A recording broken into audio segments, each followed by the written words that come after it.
So it's making or receiving a call whilst driving, whilst holding a mobile telephone. Now, how do the police prove this if you do not accept it? Well, ideally, the police should make a note of your make of phone, your serial number, your telephone number.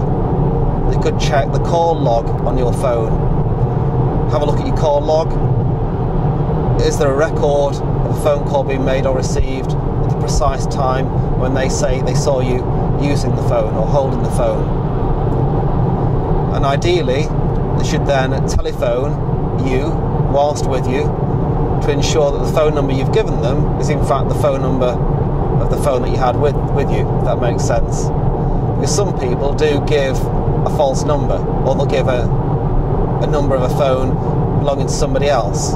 So the police should ring the phone to make sure that it's in fact that number, that phone that you had with you, as the number that they've got. And then what they should do, ideally, is to go away and they obtain your phone records. Now, in all the years that I've been dealing with telephone cases, I've never personally had one case where the prosecution service has bothered to obtain telephone records from the phone company. I don't know why. It's a relatively straightforward procedure. They can liaise with the police liaison officer from the phone company, obtain your phone records, and those phone records would, we assume, if they're prosecuting you, show that at such a time, such a date, a phone call of 5 minutes duration was made or received. That's pretty conclusive evidence.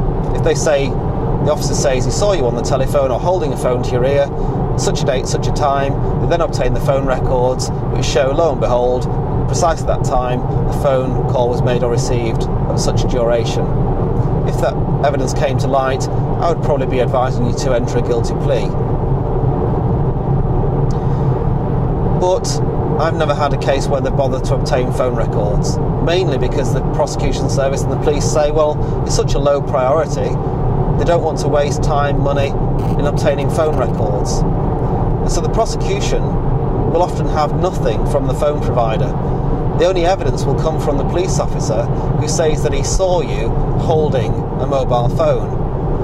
You can't prove that you were using the phone unless you accept it. You can only say that he saw you holding the phone. He might say that he saw you, what looked like talking into your phone.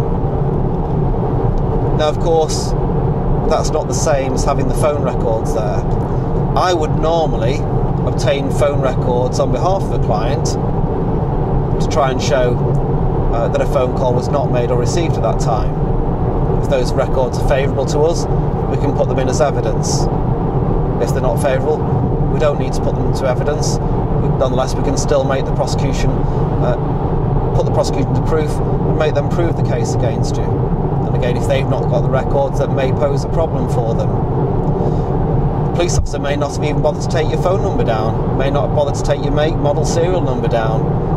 Quite often, again, they make these mistakes, and that often leads to them not having the required evidence against you. So putting them to proof, making them prove the case against you is vitally important. Because just because they say that you're using a mobile phone doesn't mean to say they can prove it.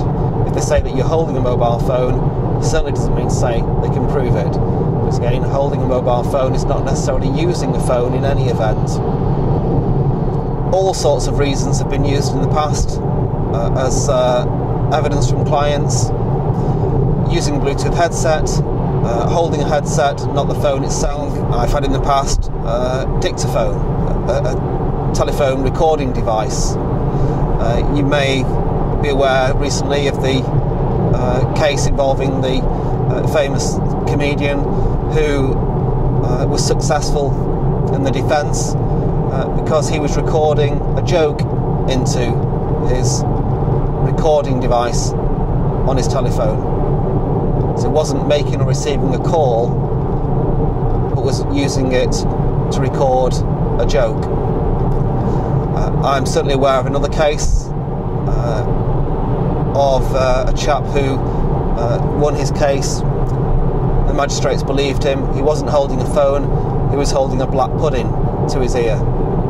Why on earth you'd be holding a black pudding to your ear, I'm not quite sure, but nonetheless, the magistrates believed this particular motorist that he was holding a black pudding, and the officer was mistaken.